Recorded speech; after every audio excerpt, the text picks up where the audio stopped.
નવરાત્રિનો ઉપવાસ ક્યાં કોણે કરવો, શું ખાઈ શકાય અને નવરાત્રિના ઉપવાસના નિયમો. પ્યારા ભક્તજનો, ઘણા બધાના મેસેજ આવે, ઘણા બધાના ફોન આવ્યા કે મહારાજ નવરાત્રિ, ચૈત્રી નવરાત્રિનો ઉપવાસ કરીએ તો કયો નિયમ પાળવો પડે, ચૈત્રી નવરાત્રિનો ઉપવાસ કરીએ તો શું ખવાય, ચૈત્રી નવરાત્રિનો આપણે ઉપવાસ કરીએ તો એના આરાધના કેવી રીતે કરવી. તો પ્રિય ભક્તજનો, જોવા જઈએ તો નવરાત્રિ જેમ આસોની નવરાત્રિ છે, જે આપણને ફળ આપનારી છે, એનાથી અસંખ્ય ફળ બધી જ નવરાત્રિ આપણને આપે છે, પણ ચૈત્રી નવરાત્રિ એટલે ઉત્તમ ફળ આપનારી નવરાત્રિ છે. હવે ચૈત્રી નવરાત્રિમાં આપણા મનમાં એવો સંશય થાય, આપણા મનમાં એમ થાય કે આપણે 9 દિવસના નવરાત્રિના ઉપવાસ નથી કરી શકતા. તો આપણા શાસ્ત્રમાં બતાવ્યું છે કે સપ્તરાત્રિ એટલે 7 દિવસનો પણ ઉપવાસ તમે કરી શકો છો, 3 દિવસનો પણ ઉપવાસ તમે કરી શકો છો, 5 દિવસની નવરાત્રિનો ઉપવાસ તમે કરી શકો છો, એક દિવસ ઉપવાસ પણ કરી શકો છો. આવનારી 9 એપ્રિલથી 17 એપ્રિલ સુધી માં ભગવતીને આરાધના કરી લો, માં ભગવતી આદ્યશક્તિ ભવાનીને પ્રસન્ન કરી લો. કારણ કે શક્તિ રૂપેણ સંસ્થિતા, સૃષ્ટિને સર્જન કરનાર ભગવાન જ્યારે બ્રહ્માજીએ મનુ મહારાજને ઉત્પન્ન કર્યા ને, એકલાથી આ સર્જન નથી થયું હો વાલા. જ્યાં સુધી શક્તિ નથી ત્યાં સુધી કોઈ પણ કાર્ય થતું નથી. પ્રિય ભક્તજનો, નવરાત્રિના દિવસે નવરાત્રિના ઉપવાસ આપણે કરતા હોય, માં ભગવતીને પ્રસન્ન કરવા માટે કરતા હોય, તો નિયમ પહેલો એ છે કે બને ત્યાં સુધી અપશબ્દનો ઉપયોગ ક્યારેય ન કરવું, પણ ઉપવાસના સમય તો ન જ કરવું. બને ત્યાં સુધી ઉપવાસ હોય ત્યાં સુધી એનું ખોટું તો બોલવું જ ન જોઈએ, કારણ કે આ બધા નિયમો આપણે બધા જાણીએ છીએ, છતાં કરીએ છીએ. આજે મારે એકાદશી છે, આજે નવરાત્રિ છે, સવારથી માંડી અને ખોટું બોલો તો એનું કોઈ ફળ મળતું નથી. નવરાત્રિ તમે કરો છો તો ઉપવાસના સમયે કેવલ નિષ્ઠા અને ભાવનાથી જ કાર્ય કરો, એની સફળતાની પ્રાપ્તિ થાય છે.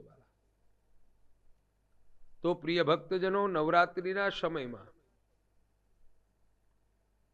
આપ બધા લોકો નવરાત્રિ કરજો, માની અમી દ્રષ્ટિ પ્રાપ્ત કરજો, પણ આ નિયમોને પાળીને કરજો. પહેલું જીવનમાંથી કામને કાઢવું જોઈએ, પછી ક્રોધ, રાગ, દ્વેષ, ઈર્ષા આ બધીને ત્યજી દેવાના છે. ત્યાર પછી બીજા નંબરમાં ઘણા લોકોને વ્યસન હોય ને, તો એ વ્યસનોને ત્યજવાના છે વાલા. હું તો એમ કહું છું, વ્યસન જીવનમાં ન કરવા જોઈએ. માતાજી આગળ નવરાત્રિ કરીને સંકલ્પ કરો કે હે જગદંબા, મને એવી શક્તિ આપજે કે એમાંથી મુક્તિ લઉં. આજથી અઠવાડિયા પહેલાની જ આપને વાત કરું કે સુરેન્દ્રનગરમાં રહેતા એક યુવાન, એમના એક મારા અંદરના ભક્ત છે કે એમના કોઈ કર્મ કરાવ્યા પછી એમને એવું થયું કે લાવ, મારા શાળા બહુ ડ્રિંક કરે છે, દારૂ બહુ પીવે છે, તો મને ફોન કર્યો રાત્રિના સમયમાં, મને ફોન કર્યો. મેં ફોનને રિસીવ કરી વાત થઈ મારે કે મહારાજ શનિવારના દિવસે, કારણ કે શનિવાર અને રવિવાર હું બધાને મળું છું પ્રત્યક્ષ, બધાય માણસ જે પણ મારા મંદિરે આવે એ બધાને મળી અને યોગ્ય માર્ગદર્શન મને જે ગુરુજી સૂચવે, મને જગદંબાજી આપે, એ જ્ઞાનથી હું બધાયના દુઃખ દૂર થાય એવું કાર્ય કરું છું. તો એ લોકો રવિવારના દિવસે, શનિવારે વાત કરી, રવિવારના દિવસે આવ્યા એટલે ઘણા બધા ભક્તો બેઠા હતા. પછી મેં એમને બોલાવ્યા અને બધું પૂછ્યું. તો મહારાજ, મારે નથી કરવું પણ આ પાપ મારાથી થાય છે, મારે એ સમય થાય એટલે મારે વસ્તુ જોઈએ છે. મેં ભૂદેવો યજ્ઞ કરતા હતા, એ ભૂદેવને કીધું કે મા જગદંબા આગળ સંકલ્પ કરાવો. માતાજી આગળ સંકલ્પ કરાવ્યો. આજે એ વાતને 20 દિવસ ઉપર થઈ ગયા છે વાલા ભક્તો. એમને સંકલ્પ કર્યો, પછી મેં પાણી આપ્યું, કુંચિકા સ્તોત્રને અભિમંત્રિત કરી, જગદંબાના ચરણમાંથી ચરણામૃત આપ્યું. એ ચરણામૃત પીતા રહ્યા અઠવાડિયું, 10 દિવસ, 15 દિવસ, આજે 20 દિવસ છે. આજે ફોન હતો કે આવતીકાલે મહારાજ મારે તમારા દર્શન અર્થે આવવું છે, અને અમારા ઘરમાં શાંતિ થઈ ગઈ. એટલે જગદંબા એક છે ને, આવા બધા કામમાં પણ આપણને મુક્તિ અપાવે છે, કારણ કે એને શક્તિ સ્વરૂપે કીધા છે, સર્જન કરનાર સ્વરૂપ કીધા છે. તો એ ભગવતીને આરાધના કરવા માટે આ બધા દૂષણોને દૂર કરી દેવા, માના ચરણમાં સંકલ્પ કરી દેવો, કારણ કે એ જ આપનારી છે. આપણા મનની ઉપર એનો જ કાબુ મેળવનાર ભગવતી છે વાલા. આપણે ખારશી ખાવી હોય, આપણું મન કે મનને મારતા શીખો, આજે નહીં કાલે. વ્યસન છે ને, વ્યસનની આદત આપણને પડે છે. વ્યસન આપણને આદત પાડવા માંગતું નથી હોતું વાલા. તો એને આપણે છોડવું જોઈએ. ત્યાર પછી બતાવ્યું છે કે નિયમમાં બતાવ્યું છે, માં જગદંબાની આરાધના કરવી, સવારમાં વહેલું જાગવું, પ્રાતકાળમાં જાગી સ્વસ્થ સ્નાન કરી, આ બધું આપ જાણતા હશો. અને હાથમાં માળા લઈ 99 મંત્રનો જાપ કરો. ઓમ ઐમ રીમ ક્લીમ ચામુંડાય વિચ્ચે નમઃ, એ મંત્રનો બને એટલો જાપ કરવો બહુ મહત્વનો છે. કારણ કે કીધું છે વ્રત, જપ અને તપ 3 વસ્તુ સાથે રહેલી છે. તમે વ્રત કરો છો, જપ થવાના છે. તપ કરો છો, એક જગ્યાએ બેસી તપ થવાનું છે. તો શાસ્ત્રમાં બતાવ્યું, ચૈત્રી નવરાત્રીનો નિયમ છે કે શયન પણ કરો, નીચે કરવું જોઈએ, પથારી ન લેવાય. આમ તો દર્ભનું કીધું છે, દર્ભ ન મળે તો ઊનનું કીધું છે, એની ઉપર શયન કરવું જોઈએ.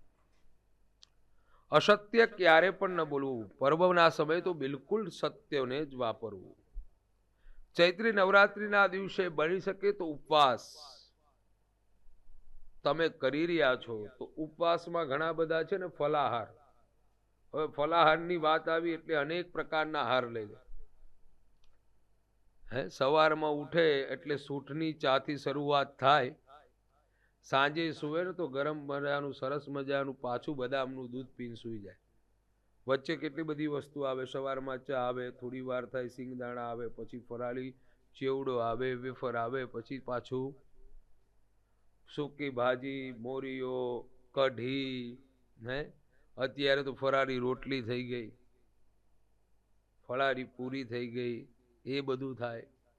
પછી પાછા બપોર જાગે, ચાની સાથે પાછું ફલાહાર માટે. આજે મારે ચૈત્રી નવરાત્રી ચાલે છે એટલે પાછી ફરાળી કેવડો હોય કે વેફર હોય એ પછી ખાય. પછી સાંજે અત્યારે પીઝા પર એના બને છે માર્કેટમાં, મને ખ્યાલ નથી, મેં ખાધું નથી, પણ આ બધી વસ્તુ બને છે, ઢોસા છે, એવી બધી વસ્તુ બનાવે ફરાળી લોટમાંથી બનાવી અને ખાય. તો એને ઉપવાસ ન કહેવાય વાલા. ઉપવાસ કોને કીધો છે?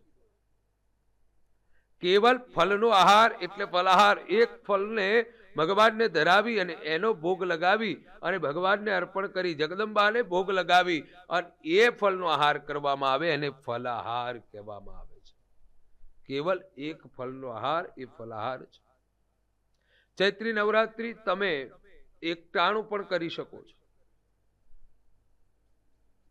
કેવલ ફલાહાર ઉપર કરી શકો છો. એક ટાઈમ બધું જ ફરાળ તમે કરો, એક ટાઈમ ખાલી ફલનો આહાર કરો, એ પ્રમાણે પણ માનું અનુષ્ઠાન તમે કરી શકો છો વાલા.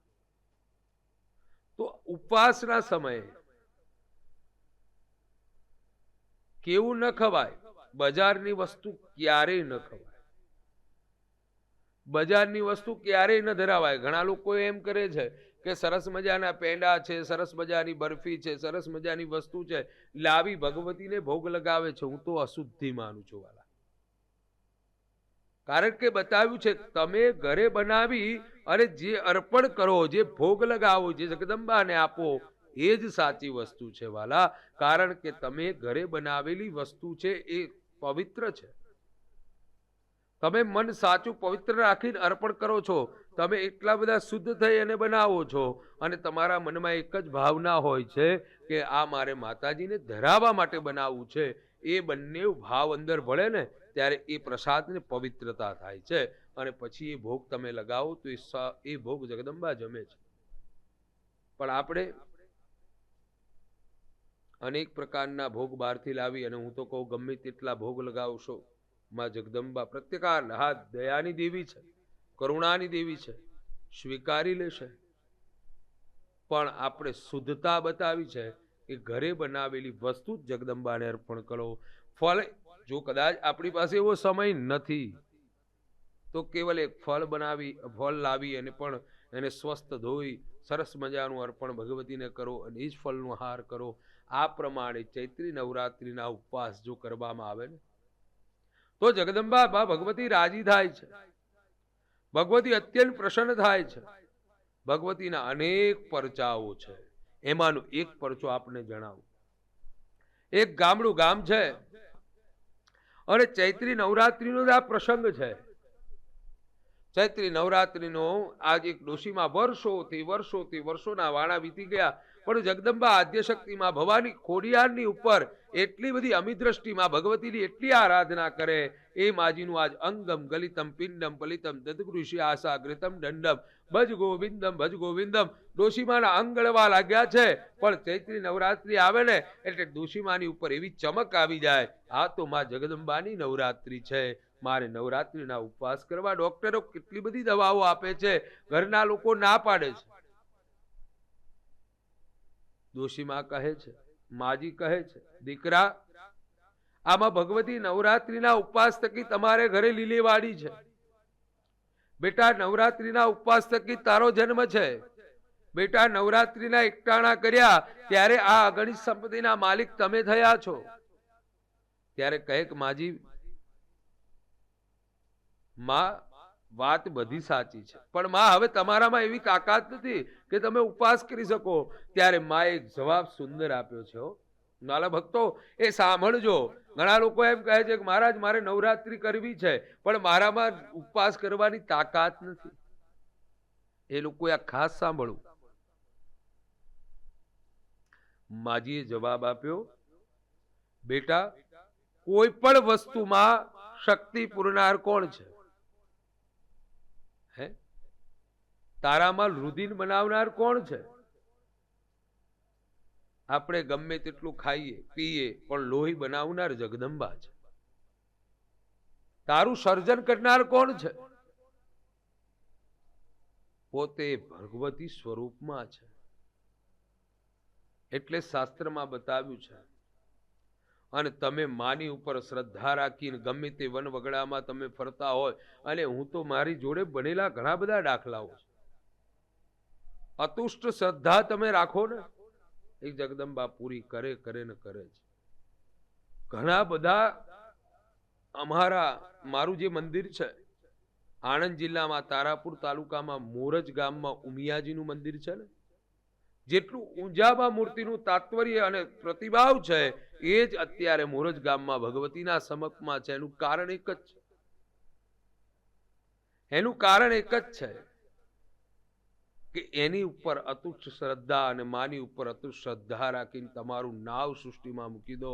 જગતનો એક ખૂણો એવો નથી કે તમારું નાવ અટકી શકે વાલા, પણ તમારી શ્રદ્ધા અને નિષ્ઠા સાચી હોવી જોઈએ. એવી ચૈત્રી મહિનાની નવરાત્રિમાં ડોશીમાને વ્રત ન કરવા દીધો. બને છે એવું ડોશીમા ચૈત્રી નવરાત્રિના વ્રત કરવાના અનુગ્રહમાં એનો વિટામણા લાગી કે એનો ત્રસ્યાશાપ શું લાગ્યો. ડોશીમા જગદંબાની આરાધના કરતા કરતા કરતા કરતા માના ચરણમાં પહોંચી ગયા, રત્નદીપના ચરણમાં પહોંચી ગયા, અને મા ભગવતીના ચરણમાં પહોંચી ગયા. એટલે શાસ્ત્રમાં બતાવ્યું છે કે નિષ્ઠાથી તમે કર્મ કર્યું હોય ને. ઘણા ભાઈ એવું કે મારે તો સાલું જમ્યા પછી તરત ફાકી જોઈએ. ઘણાને એવું હોય જમ્યા પછી તરત જ સ્મોકિંગ કરવાની ટેવ હોય. એ બધીને ટેવને ત્યજો.